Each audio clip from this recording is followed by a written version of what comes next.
Mandukya Upanishad, Pradhan Mantra.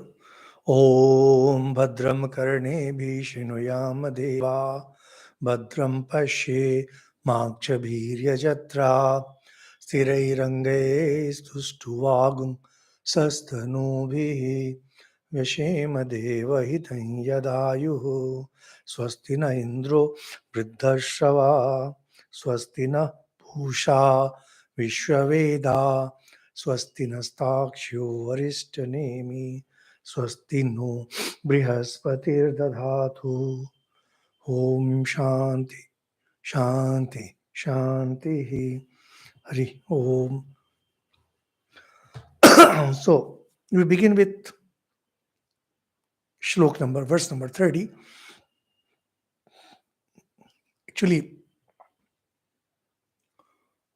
this discussion is slowly moving towards conclusion. What is the ultimate truth of Vedanta? Just to remind you, before this, actually, class prior to this, it was mentioned how different people perceive reality differently. And the two important things to know about this: one is Mandukya Karika itself, and second is why perceptions are different.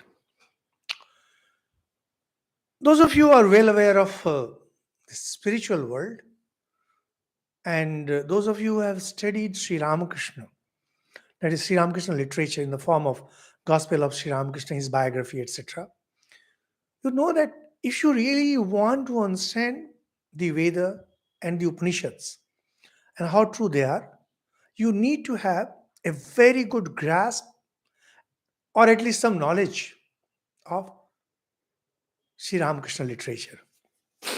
Personally, as far as I am concerned, I am able to understand Gita, Upanishads, and Ved simply because I know Ramakrishna literature. Now, whatever Sri Ramakrishna experienced spiritually, he had not studied them. Even the most simple biography of Sri Ramakrishna reveals that. He was barely educated and he had not studied scriptures the way we are studying, say. And yet, he realized each of these truths. Now, when you read Gospel of Sri Ramakrishna, you find three very interesting things as far as spiritual sayings are concerned. The most important are what Sri Ramakrishna realized himself, and he's putting those things in words. Believe me, there simply cannot be a greater scripture than Gospel of Sri Ramakrishna.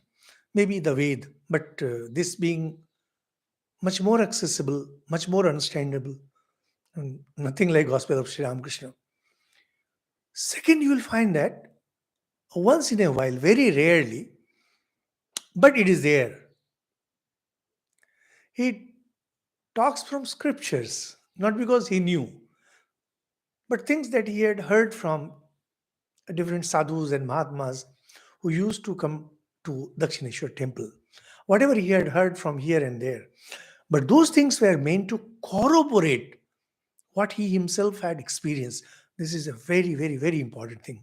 And third was, at times, although rarely,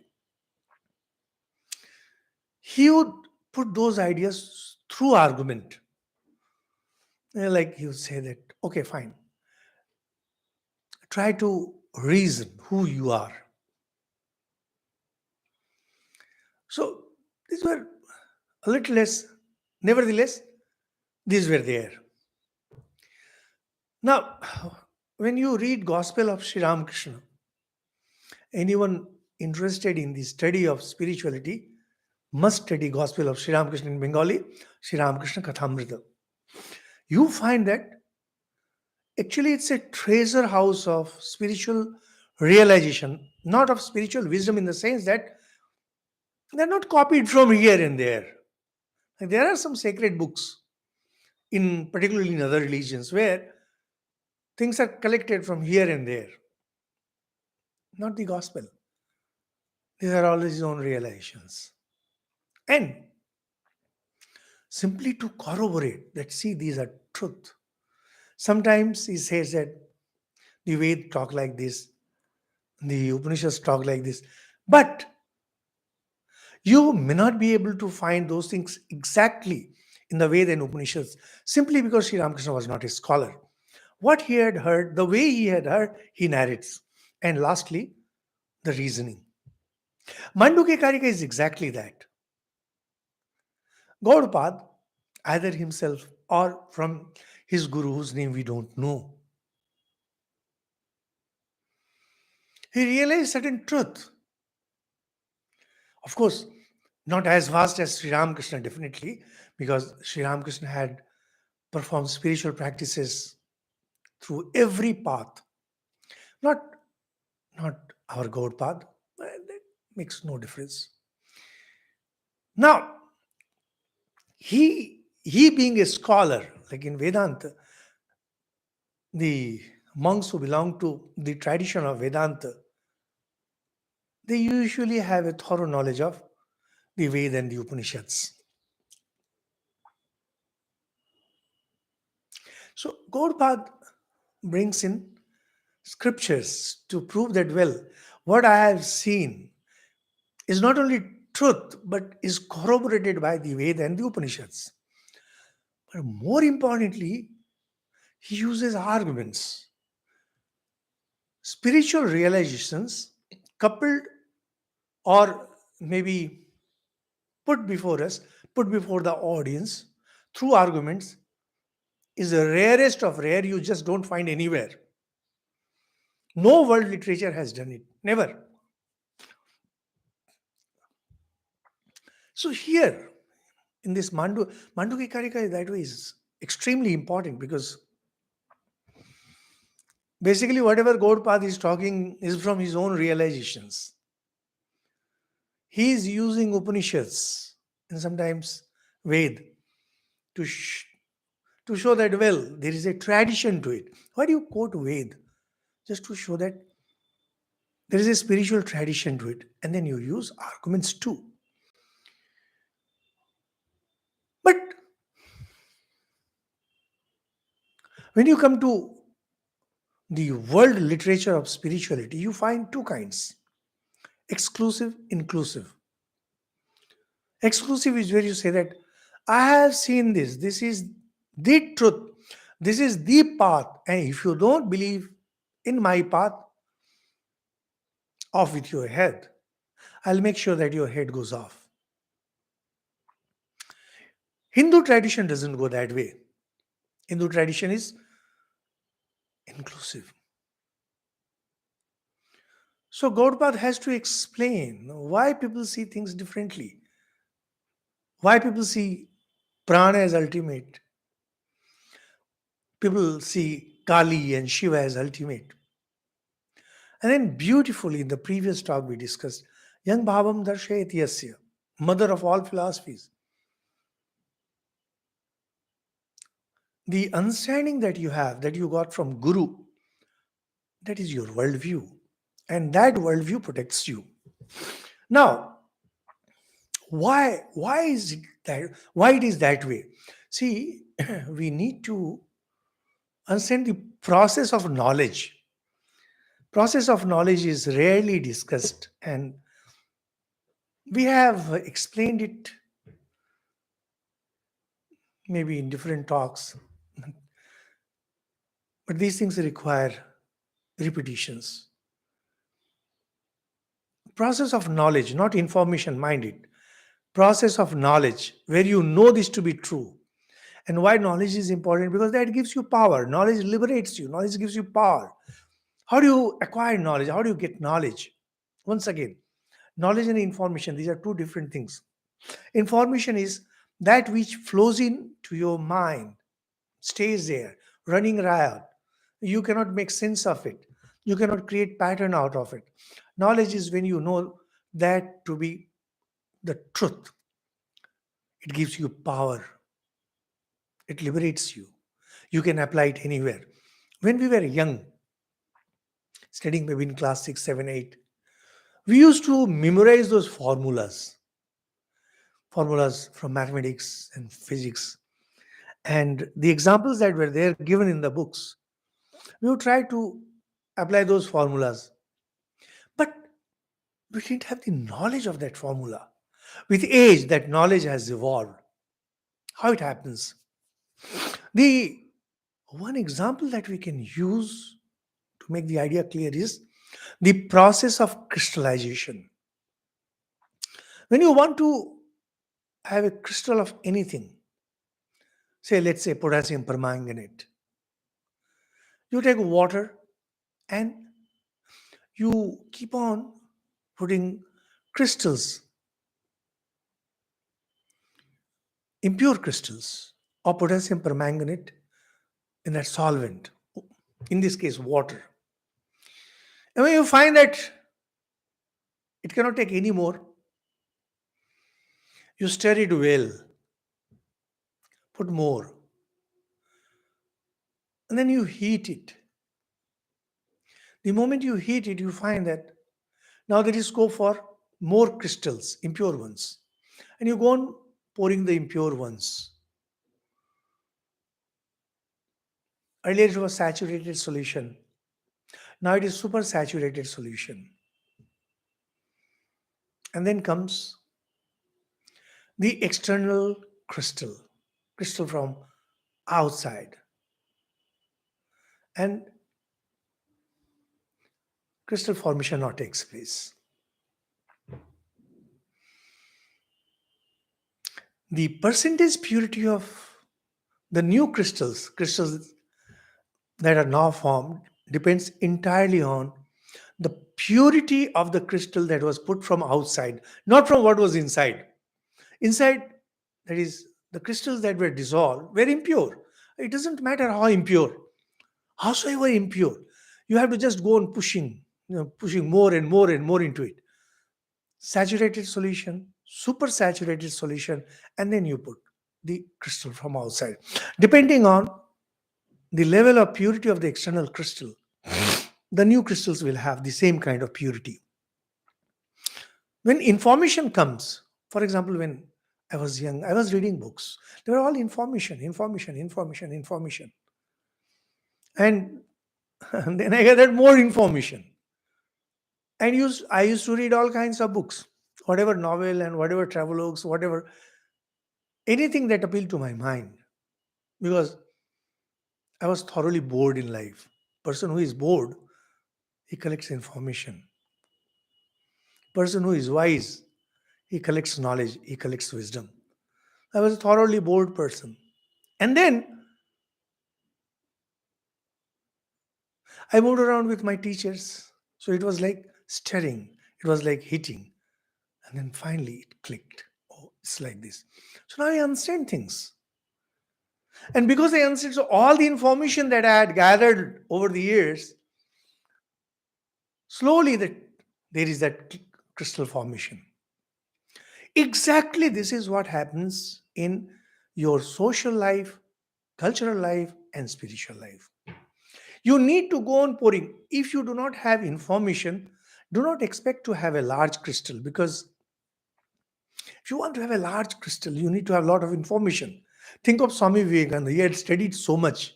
And that's why he could give out so much. And the words of the master. Now, supposing your teacher, your master is somebody who, say, believes in Christianity, he will give you the truth. Now, the formation of crystal within you will be strictly according to Christian principles. You can say that, how can you stretch the principle of crystallization to this? Well, that's my understanding. I'm just trying to clarify this. That how exactly it happens. This is the process. And this is what Gaudapada is also telling. Yang bhavam darshayati yasya. So it's not that it's a tabula rasa. It's not that your mind is a clean slate and suddenly your teacher comes, writes something and you gain that. No. It doesn't happen that way. It doesn't take place that way. And the next shlok says, this is the harmony, the mother of all harmony. Earlier was mother of all philosophy. Now we have mother of all harmony. एते एषो अपृथक भावे पृथक वेति लक्षितः पृथक एविति लक्षितः एवं यो वेद तत्वेन कल्पयेत्सो अविशंकितः. Beautiful, beautiful shlok. Atman, the non-separate from all these ideas like pran and others, appears to be separate. We will explain each of these. And he who truly knows this interprets without any fear the meaning of the Ved. There are the Vedas, the four Vedas. You want to interpret. How do you interpret? I've been working on small book on Vedas. What exactly Vedas are? And I had this problem. What would be the central note of my book? It's named Ved Vihangam. I had this problem. And then finally, by God's grace, I got that idea. What Gaudapada is telling, once you know the truth, that Atman is non-separate from all the great ideas that we discussed earlier. Some say it's pran, some say it is mind, some say it is intellect, like that.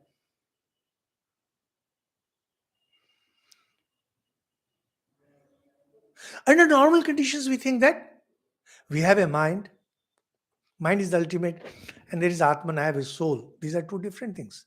Actually, they are non-separate, and yet they appear as separate. This is the mystery.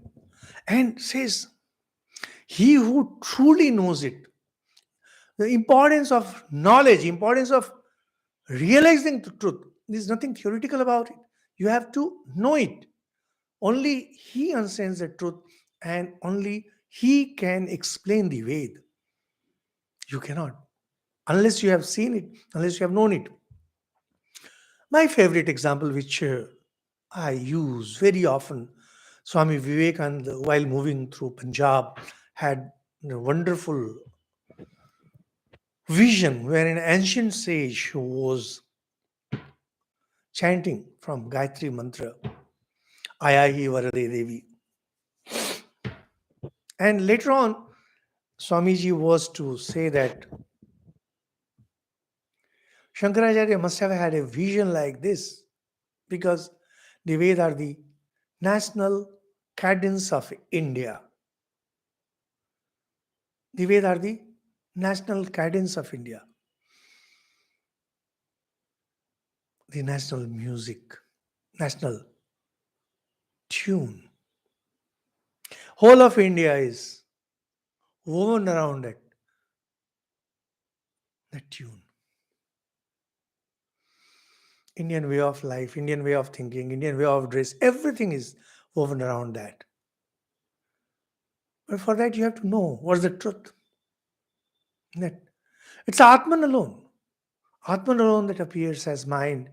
It appears as intellect. It appears as prana. It appears as prakriti. It appears as this. It appears as multiple. It appears as whatever you may say. And yet, it is the one.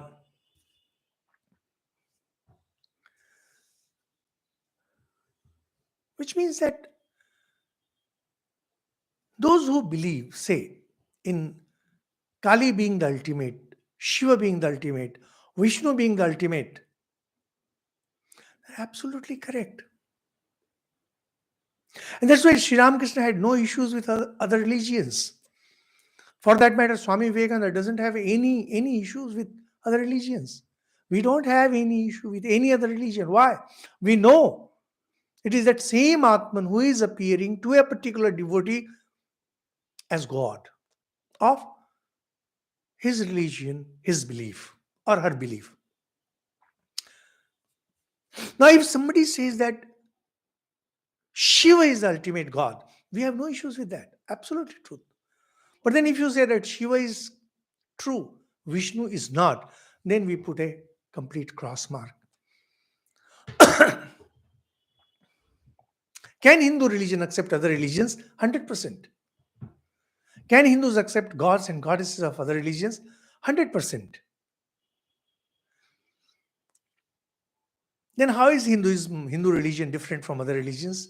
Because other religions are exclusive. They say that only we are correct. Hindus will never say that. They will say, this verse that we are discussing, they may not quote this verse because they don't know, but the idea remains the same. Eteh eso prithak bhave aprithak bhave prithak ev iti lakshitah.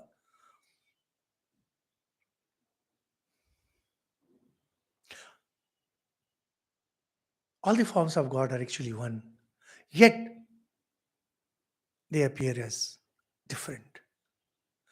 Vishnu appears different from Shiva and different from, say, Kali.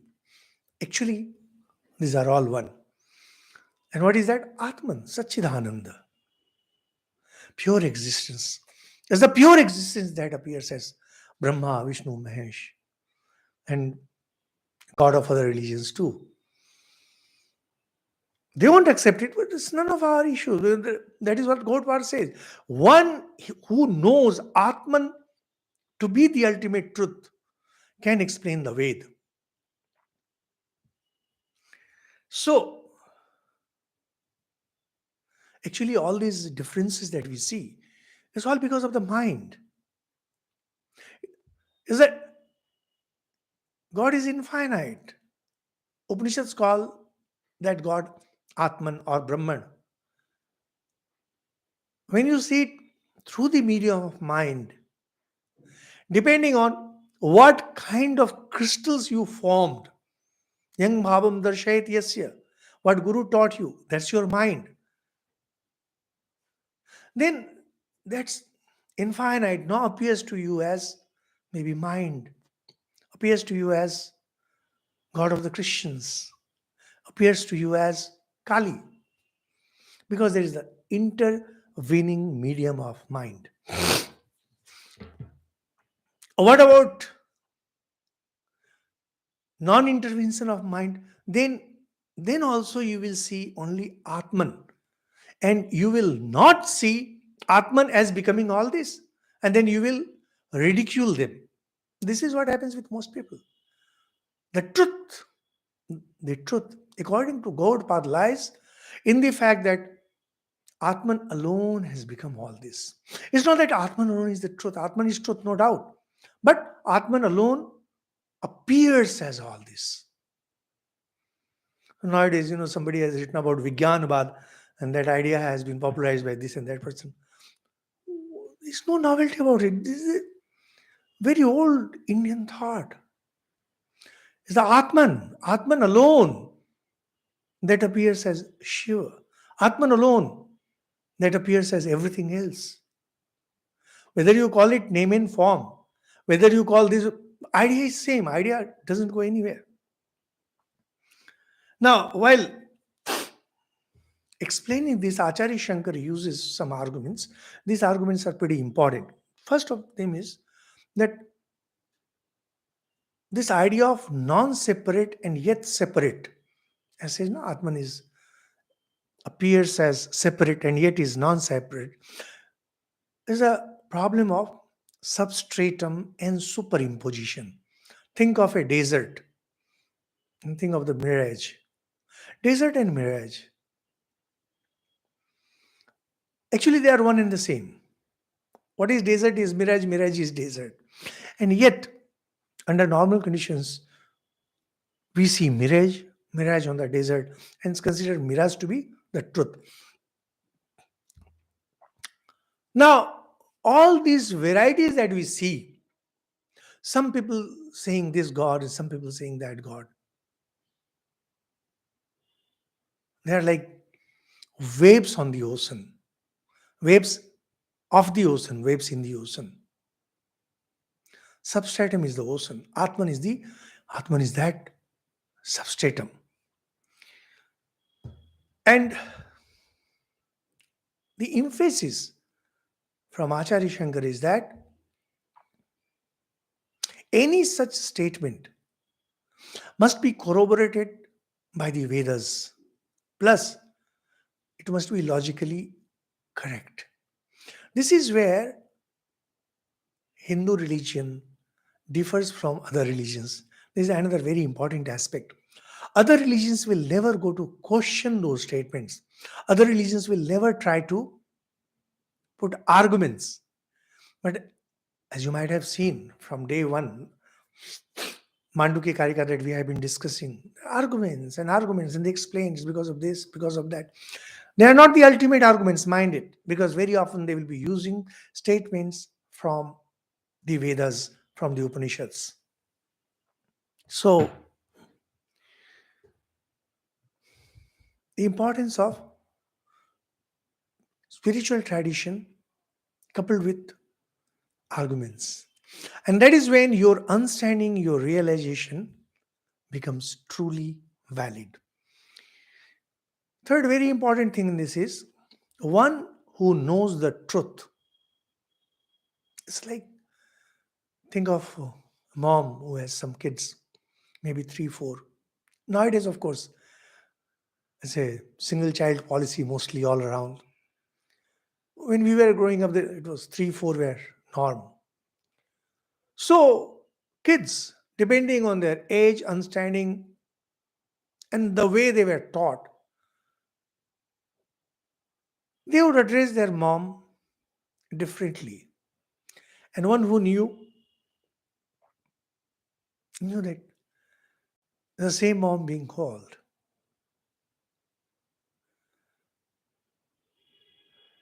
One who has known Atman, one who has proceeded properly, he knows. He knows the import of the Vedas, and he knows that all these people talking about truth as being various are actually talking about the same thing. And that is the beauty of Sri Ramakrishna's life. Therein lies the speciality of Sri Ramakrishna Swami Vivekananda tradition. That we know this to be the truth. Every path, every religious faith is a path. No issues with that. Because not only paths, even if you are saying that this is the ultimate truth, for example, think of some aborigines who think of some tree, some mountain, some stone as being the ultimate supreme reality. No issues with that. Atman is appearing to that person in that form. Gita repeatedly talks about yang bhavam. So same.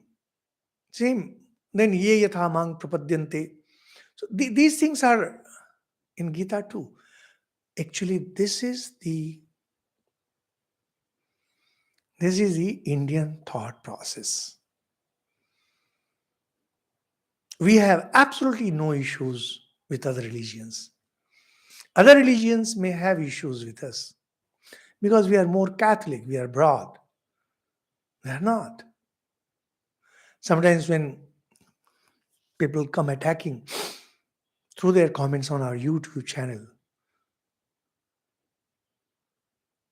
my general reply is that your comments reek of complex. What complex that I don't say. It is through this attitude, through this understanding that the Ved talk of Ekam Sat Vipra Bodha Badanti. Truth is one, sages call it variously. In Mahabharata, we have a few talks on Mahabharata in English. You'll find it. You may find it pretty interesting if you're interested. And we have talks on Gita too in English. If you have time, you can listen to those talks. Nice. So in Mahabharata, in the beginning itself, it says, if a person is not well versed in Itihas Puran traditions, that is Mahabharata and Purana, the Vedas get scared of that person, thinking that this person will harm me. Such a beautiful expression. Unless you have the knowledge of the whole, unless you have the knowledge of the complete, you shouldn't get down to expressing the Ved, should get down to explaining the Upanishads. Nowadays, people are explaining Vedanta, but it's a completeness, there is a wholeness about it. First, Mandukya very clearly says that these are the different theories, and then it harmonizes. So, ultimate of synthesis we find here. And remember that real strength in life, real power in life comes only when you have realized the truth. Only when you have known the truth, you have knowledge. Knowledge is everything. Knowledge gives you power, knowledge gives you everything.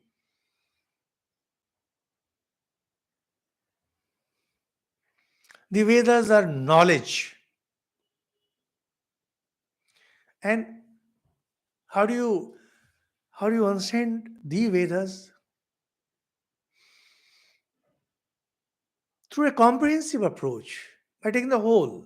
Or if you have the realization that Atman alone appears as different things to different mindsets.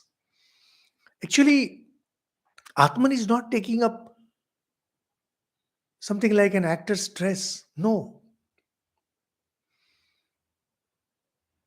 It is the mind of the person. It's a coloring of the mind. It's a limitation of the mind that makes a person see Atman that way. Dear viewers, all those who have been listening to our talks from very beginning, I assume that your understanding has sharpened over the period. Now we can afford to go fast. We move over to the next shlok. Swapnamaye yatha drishte gandharvanagaram yatha tatha vishwamidam drishtam vedantesu vichakshane. Person who has seen Atman, person who has realized Atman, person who is going all out with the sadhana in the Vedantic tradition, how he perceives these worlds. They say, as dreams, illusions, and castles in the air, like mirage, are viewed, so is the tangible universe viewed by the wise, well versed in Vedanta. One who is well versed in Vedanta, one who knows the Vedantic truth, he looks at this universe in the same way that a common man, a person like me and you, views dreams, illusions, castles in the air, as they are true when you are watching them. They are no more true when you move away from them. The ultimate of Vedanta.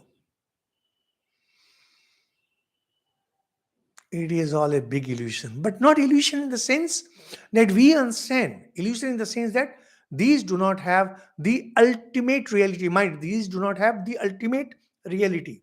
Because you see, there's a fundamental difference between ultimate reality and relative reality. Illusion is something entirely different. For the want of better words, they use the word illusion. And to give us examples, thing is, the way your hunger gets sated with the food supplied in the dream, but not when you are up. Just like that, the wise who are from Vedanta, They know that till I was with the universe, my needs, my requirements were fully satisfied. But now, no, it's a different thing. Now you have moved on. One of my brother monks, he was once commenting that look,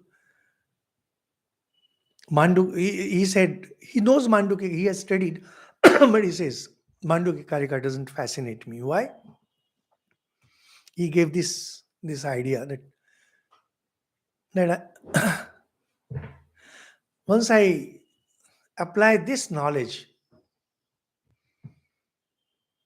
that this world is like an illusion, it's not an illusion, it's like an illusion. I will not be able to work. Then I laughed. I said, it's the other way around. When you know it is an illusion, when you know it's all play, you can plunge into with fullest force because you have nothing to lose. You know it's all play. You know it's all magical game. Why bother? You have nothing to lose and you have nothing to gain. When you have nothing to lose in this life and you have nothing to gain from this life, so much the better. You become a master. All the great sports persons, all the great performers, all great writers, all great actors, they all have this thing in common. They are not worried about results. Maybe initially, yes, they were. Now, no more. Now they are into game. They give the whole of it because they know that another game awaits them.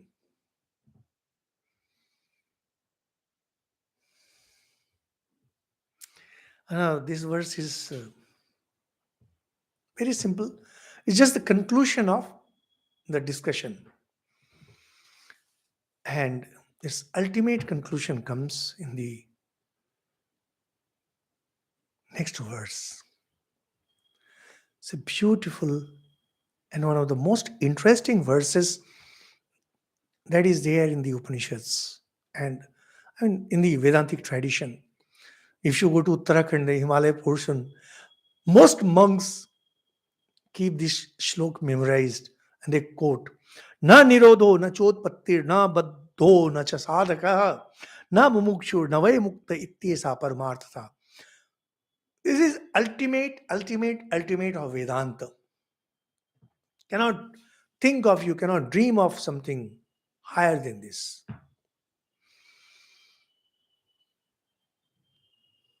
If this be the truth, that is what Gaudapada has done. He kept on building, and ultimately he has come to the pinnacle where there is a single point. And on that single point,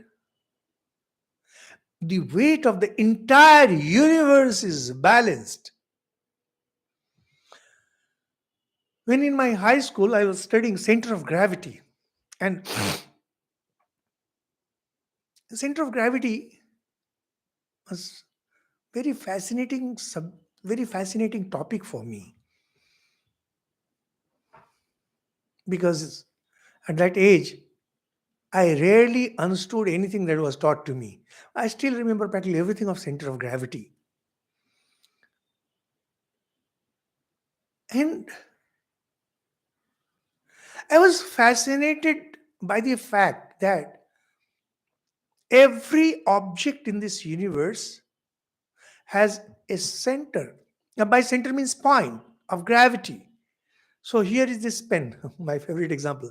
Now it has that center of gravity, and you can balance this pen on a needle if you can reach that center of gravity.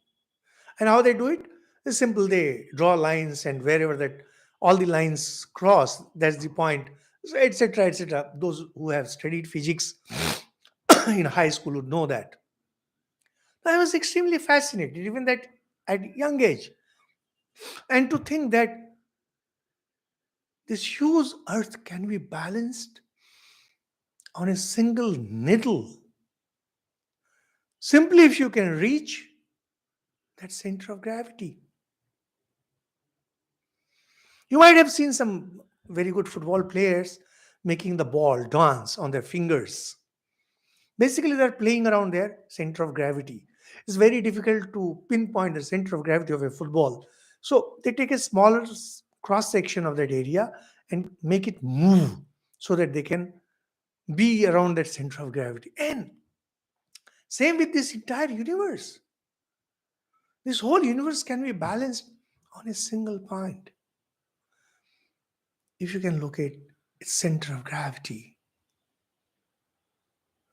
the center of gravity of the entire creation, not of this universe, the subtle universe, the gross universe, and the causal universe. Everything that is there in the creation can be balanced on this single point, sharp point of the needle. Na nirodho, na chotpattir, na baddho, na cha sadhakaha, na mumukchur, na vay mukta ityesa paramarthata. Meaning is, there is neither dissolution, there is no creation. No one is in bondage, and no one is practicing disciplines. There is no one seeking liberation, and no one is liberated. This is the absolute truth. There is no birth, there is no death, there is no creation, there is no dissolution. No one is practicing spiritual disciplines. No one is trying to get liberated, and no one has ever been liberated.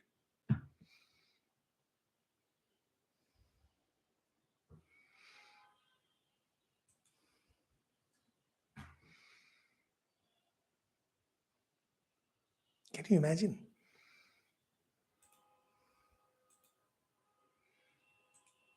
Enough to shock. There is no bondage. There is no immortality. There is no struggler. There is no spiritual practices. There was neither creation. There never will ever be any dissolution. This is too much to digest. Yet, this is the truth. Truth reiterated by hundreds of saints in the Indian traditions. Na nirodho, na chotpattir, na baddho, na cha sadhakaha, na mumukchur, na vay mukta ityesa paramarthata. The ultimate truth is this. The absolute truth is this. This is verse number 32. Actually, those who write the shlok, etc., no one is there, so we can do nothing about it. But you will find easily. You have to just type Mandukya Karika 232. You'll find it.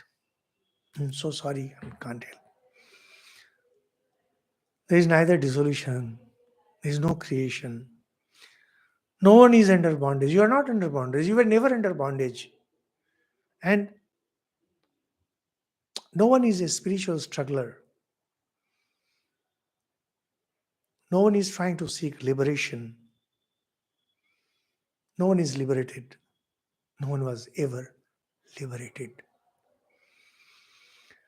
You can imagine the kind of things. The ultimate of this is Vedanta. And most people, when they talk about Vedanta, they talk about this attitude without understanding, fortunately. And their disciples, they are like that. And this requires some discussion. We'll try to make the idea clear. First thing is, Gaudapada, as we mentioned in the beginning,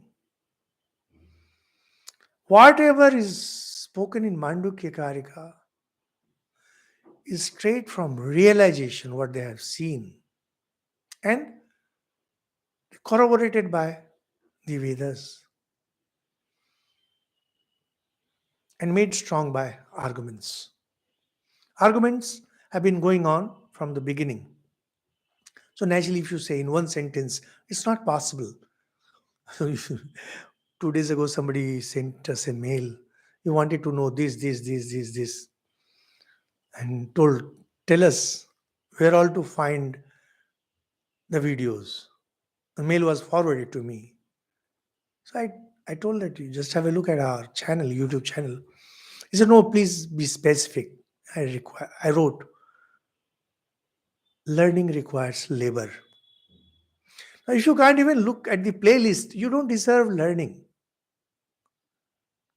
He's not willing to look even at the playlists. Forget about videos. Said specific. If you keep on taking pre-digested food, if you keep on taking fast food, sooner than later, your stomach will go completely haywire.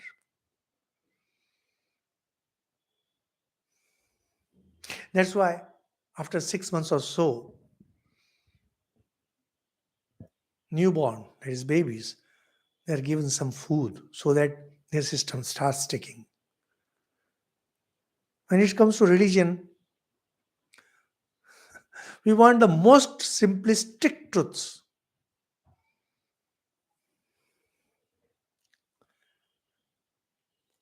So, essentially, this verse sums up the entire chapter. Let me tell the salient points concerning this shlok, this verse. Now, when duality is perceived as illusory on Atman, as Gaudapada explained, that everything is actually Atman and every other knowledge is basically illusory. Then what happens that all our experiences, every experience that we, whatever experience, even the study of the Vedas, whether that experience be of secular nature, worldly nature, or of the religious nature, they all belong to the realm of mind. To keep it very simple, there is this world of mind, and there is the realm beyond mind. Upanishads are talking about realm beyond mind. Everything that we know till date belongs to the empires of mind. Birth is in the empire of mind, death is in the empire of mind, creation is in the empire of mind, dissolution is in the empire of mind. Study of the Vedas belong to the empire of mind. Every religion, every god, every perception belongs to the empire of mind. And that's why Hindu religion is the only religion that says that even the study of the Vedas belong to apara vidya, the lower knowledge. Paravidya, supreme knowledge, is that which takes one to Atman. Now, we cannot comment, we shouldn't be commenting on other religions, but you can conclude what we mean to say. But as far as other religions are concerned, they can't understand these things because they are not trained that way. For them, what they know is the truth, and we know why they consider it this. What they are discussing is within the mind.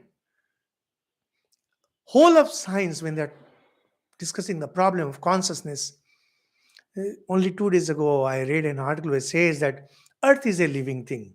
So what? We have known it all along.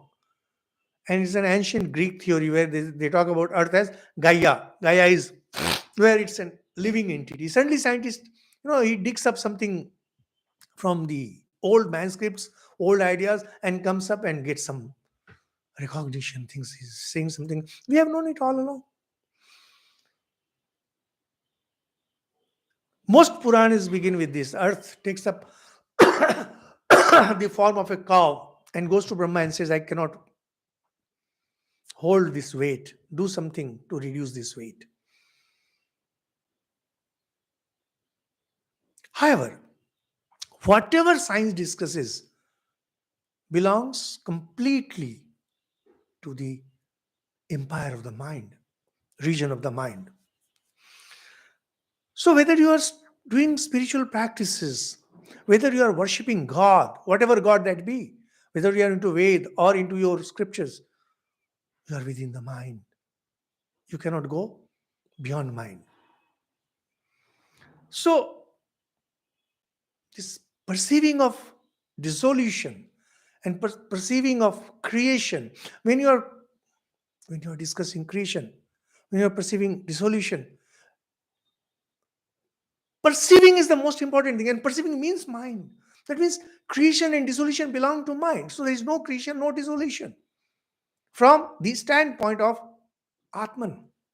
Actually, those of you who are interested in this topic, you'll find we have one playlist, Hinduism series. There we have Nasadiya Sukta. You can listen to that talk, Nasadiya Sukta, where it says that before creation, whatever was cannot be described. Na sat asit, na sat asit. Neither there was existence that can be perceived through mind, nor non-existence. Because non-existence is also perceived through the mind. This has been elaborated in this talk. We are not duplicating it. So, all these dualities like birth and death, dualities like discipleship and guruship, and dualities like struggling for spirituality, struggling for liberation, and struggling for worldly things. These are all dualities. They all belong to the mind. So now, but how can you say that there is neither creation nor dissolution? Sounds so absurd. We are so conscious of creation and dissolution. Says that, well, it's not about creation and dissolution. It's about duality. There is no duality of whatsoever kind. Gaudapada also says, Neha nanasti kinchana. There is no multiplicity. And every duality is a mental state. This has been going on from the first mantra that we discussed. Every duality is ultimately from the mind. It all belongs to subjective realm. There is no objectivity involved in it. This is what has been shown through the whole of Mandukya Karika.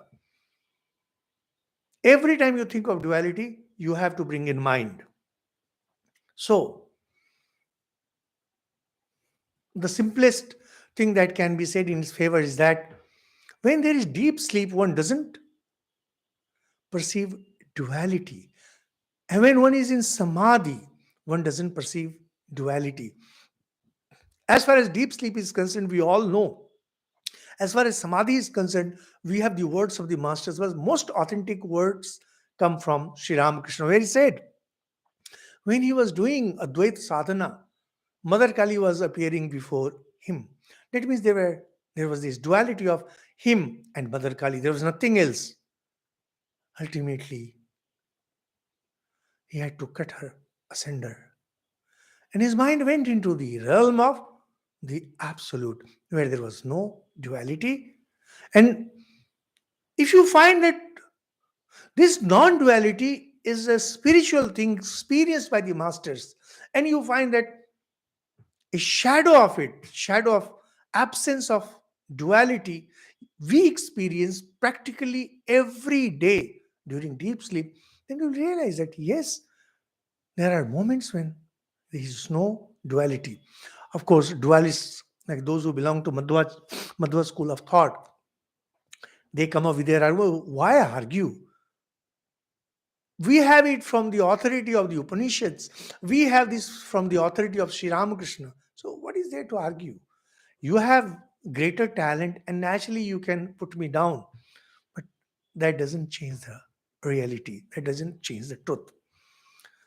So then naturally conclusion becomes nihilistic, shunyavad of the Buddhists.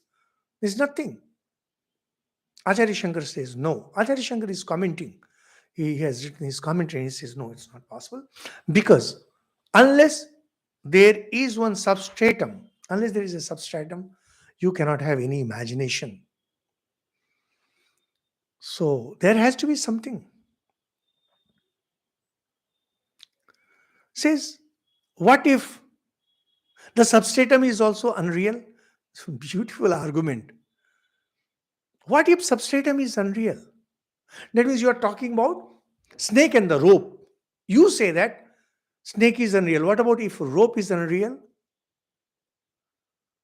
One of our monks, he used to tell jokingly.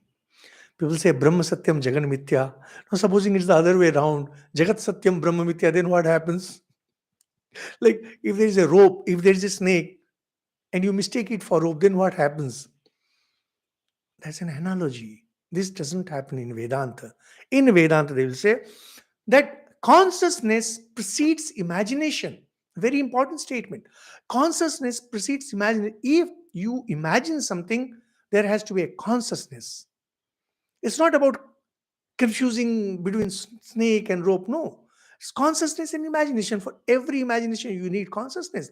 And what Vedanta talks about is get rid of imagination, focus on consciousness, nothing else. So you cannot say that consciousness is unreal because, as they will say that if you say that there is no consciousness, as the Shunyavadis say, that's not tenable. Why? Because if you say that there is no substratum is also unreal. To say that you need to have a sense of I.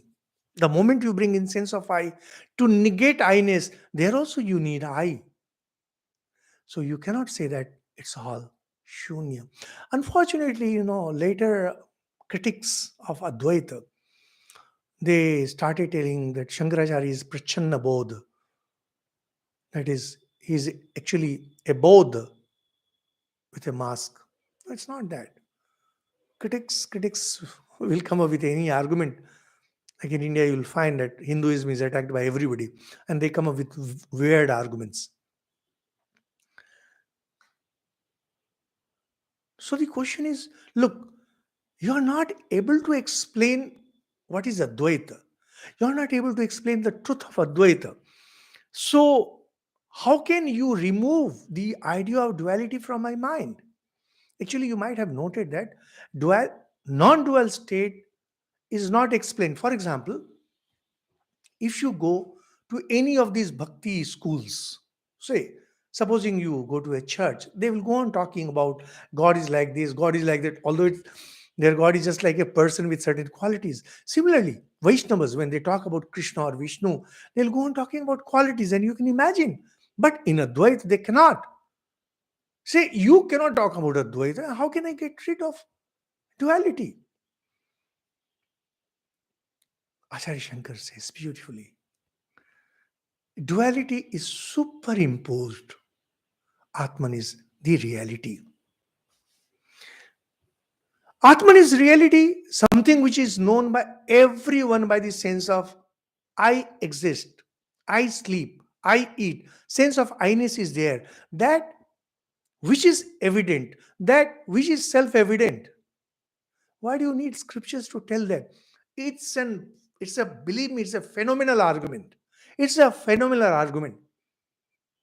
Why do I need to prove that I have this hand or that I am putting on this shirt? It's self evident to me.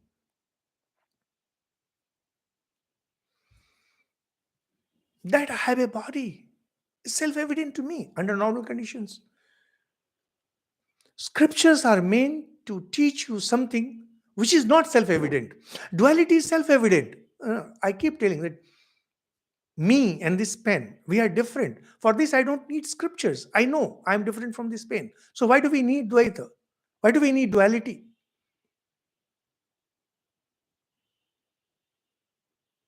When you read scriptures, when you read the Ved, when you read the Upanishads, you study them to know something that which cannot be known through ordinary perception, through ordinary reasoning. So, Atman is known all along as I.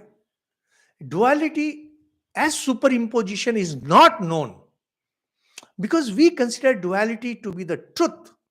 This is what the scriptures do, this is what the Upanishads say. They remove the idea of duality.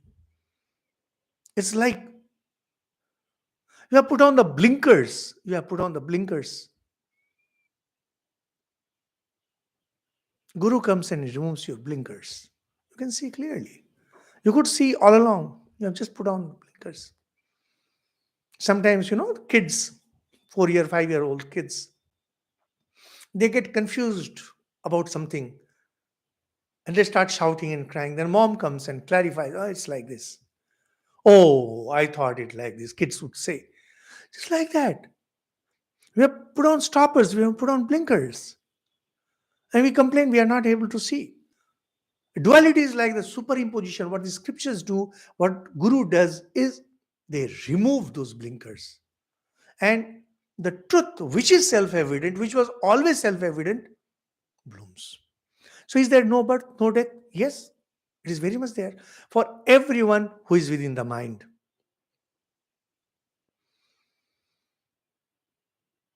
Once you realize the truth, once you come up with the self evident truth, you realize neither there was birth, nor there was death, nor there was creation, nor there was dissolution, neither there was any struggle for liberation, nor there is any liberation. Because you were never under bondage. You are always free. If you are always free, where comes the question of getting liberated? So, Atman does not realize its own natural condition. This is the problem.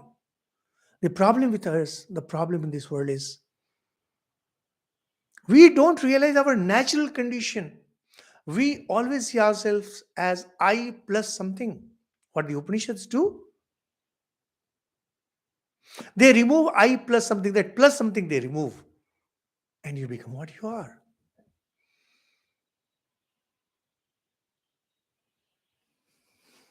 And all these ideas of I am happy, I am sad, I am this, these superimpositions are removed by the scriptures. So in scriptures say, when the scriptures are telling that Atman is the reality, what they actually mean to say that superimpositions that you are adding on yourself, get rid of it, which in any case you get rid of during your deep sleep. So you have some idea, not that you don't have any idea.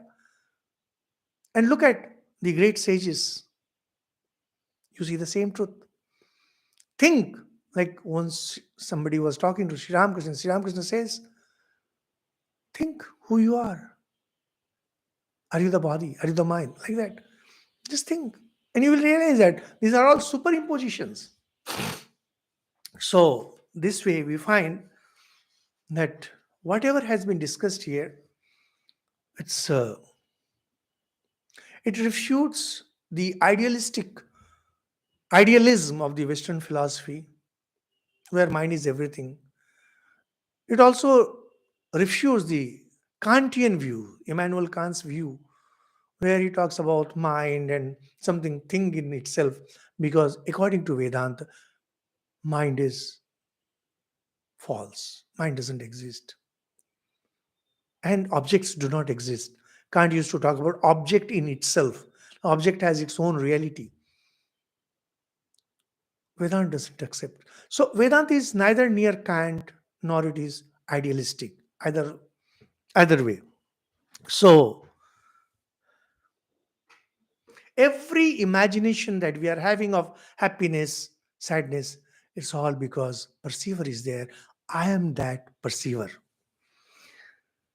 So whatever process you may take, whatever example you may take, whatever experience you may take, there is simply no way that you can get out of the perceiver.